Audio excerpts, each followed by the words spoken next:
సత్వగుణం ఉంటే ఉండొచ్చు, కానీ సాత్విక అహంకారం కూడా ఉందన్నమాట. బలిచక్రవర్తికి ఉన్నది అదే. అందుకే దేవుడు కాలేటి ఒక్క దొక్కు దొక్కాడు. నీకు ఇంకా తెలుసుకోవాల్సింది ఉందిరా అబ్బాయిని. బలిచక్రవర్తికి ఉన్నది సాత్విక అహంకారం. లేదా బలిచక్రవర్తి పరిపాలన ఎలా ఉండేదో భారత భాగవతాల్లో ఎక్కువ కనపడదు, కానీ హరివంశం అనే పురాణంలో కనపడుతుందండి. ఎర్రాప్రగడ తెలుగు చేశాడు, దాన్ని వ్యాస మహర్షి సంస్కృతంలో రాశాడు.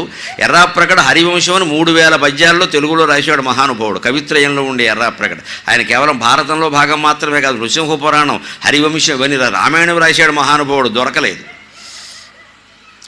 హరివంశంలో చెబుతాడు. బలిచక్రవర్తి పరిపాలన చూస్తే శ్రీరాముడి పరిపాలన ఎలా ఉందో అలాగే ఉంది. రాక్షసరాజు అంటే అలాగా.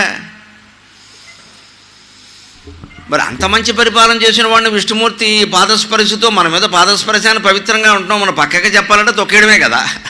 తొక్కేసారంటారు. మరి ఇప్పటికీ విమర్శలు చేసేవాళ్ళు ఉన్నారు. దేవతలంతా ఆర్యులు, బలిచక్రవర్తి ఏమో ద్రావిడు, ఆర్యులు ద్రావిడిని తొక్కేశారని వెరి సిద్ధాంతం చెబుతారు. బలిచక్రవర్తి ద్రావిడు ఏమిటండి, వీరు ఏ ఆర్య ప్రాంతంలో ఉన్నాడో వాడు అక్కడ ఉన్నాడు. అర్థం లేని మాటలు ఇవన్నీ.